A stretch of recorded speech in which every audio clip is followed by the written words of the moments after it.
अस्सलाम वालेकुम। कैसे हैं आप सब लोग? उम्मीद है सब खैरियत से होंगे और बहुत ही मज़े में होंगे। तो आज आपके साथ ईद स्पेशल शेयर कर रही हूँ, जिसके बगैर हर ईद अधूरी होती है। यहाँ तकरीबन मैंने 6 अदद छुआरों को जो है वो कट कर लिया है पानी में अच्छे से भिगा के, और जो है 1 कप मैंने यहाँ पर सवैयाँ ले ली हैं और उनको चूर कर लिया है। हाफ टी स्पून के करीब इलायची पाउडर है, थोड़ी सी किशमिश, थोड़े से बादाम और थोड़े से पिस्ते।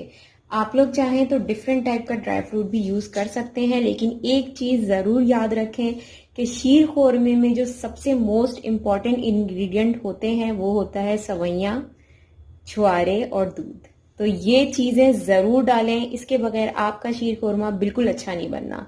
तो यहाँ पर मैंने 1 लीटर मिल्क लिया है, हाफ कप शुगर है मेरी, और हम स्टार्ट करते हैं प्रिपरेशन। यहाँ मैंने कढ़ाई ले ली है, आप चाहें तो पतीले का यूज़ भी कर सकते हैं। चूल्हा हम जला लेंगे, नॉर्मल आंच रखनी है हमने, ज़्यादा तेज हमने नहीं करनी। जो रेसिपी आपके साथ शेयर करने जा रही हूँ ये बहुत ही सिंपल तरीके से बनती है, और इससे ज़्यादा सिंपल तरीका आपको कहीं पर भी नज़र नहीं आएगा।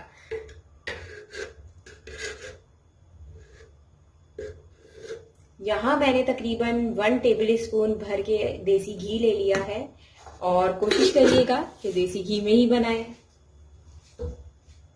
तो यहाँ आप देख सकते हैं कि जो घी है वो अच्छे से मेल्ट हो रहा है। बस इसी पॉइंट पे हमने अपने छुआरे इसमें डाल देने हैं।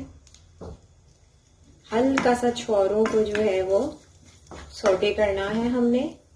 आंच हम लोगों ने लो मीडियम पे रखी हुई है।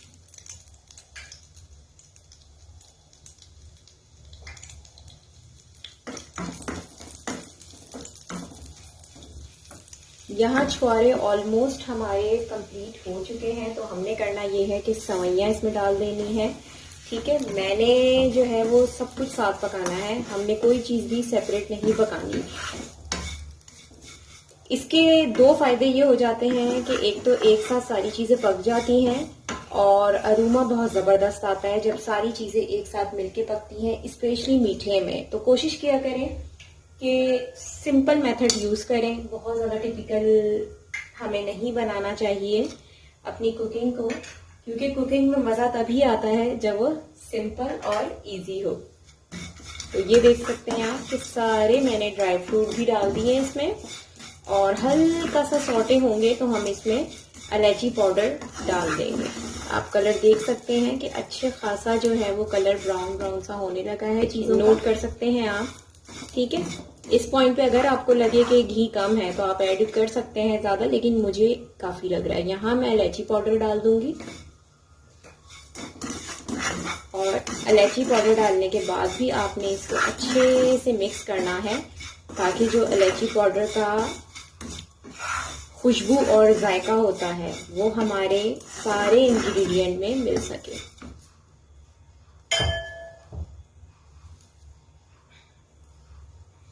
अब हमने ऐड कर देना है मिल्क। ये देख सकते हैं, वाह क्या आवाज आई है ना इस मिल्क की।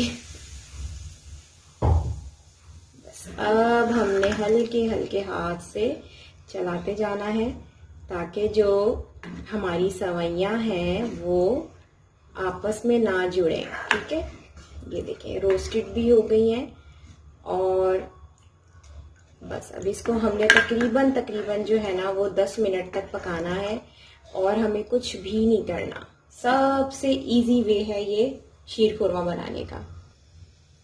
हल्का हल्का उबाल आना शुरू हो गया है, आपको नजर आ रहा होगा। बस जब उबाल आ जाएगा तो आपने इसको 10 मिनट के लिए छोड़ देना है। हल्का हल्का उबाल आना शुरू हो गया है, और आप देख सकते हैं कि जो हमारी सवैयाँ हैं वो तकरीबन जो है वो घुलने मतलब गल गई हैं। तो बस इस पॉइंट पे आपने आके चीनी ऐड कर देनी है। चीनी हम पहले इसलिए ऐड नहीं करते हैं कि हमेशा जब भी मीठा बनाएं चीनी लास्ट में ऐड किया करें। उससे ये होता है कि मीठा बहुत अच्छा बनता है, और जो है वो जो चीज़ें होती हैं वो अच्छे से पक जाती हैं, जैसे ये गल अच्छे तरीके से जाती हैं। चाहे आप खीर बना रहे हो या आप कोई भी मीठा बनाएं, तो हमेशा चीनी लास्ट में यूज़ करें।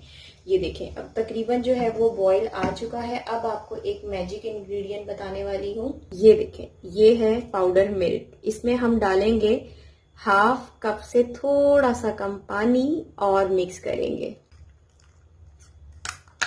अच्छी तरह से हमने स्पून की मदद से इसको मिक्स करना है। मिक्स करने से ये होता है कि जब आप जो है वो शीर कोरमे में इसको मिक्स करेंगे तो उसमें लम्स नहीं बनेंगे और शीर कोरमा बहुत ही क्रीमी टाइप का बनेगा, जो कि लोगों को तो बहुत ही पसंद आता है और आप लोगों को भी सुबह सुबह बहुत ही मज़े का लगेगा। कंसिस्टेंसी टोटली आपके ऊपर डिपेंड करती है। यहाँ पर हमारा शीर कोरमा तैयार है और बस हमने इसको डिश आउट करना है और डालने हैं इस पर अपने मनपसंद ड्राई फ्रूट्स। तो यहाँ तक मेरी रेसिपी तैयार है। मुझे दुआओं में याद रखिए। मेरी तरफ से आप सबको बहुत सारा प्यार। अल्लाह हाफिज़।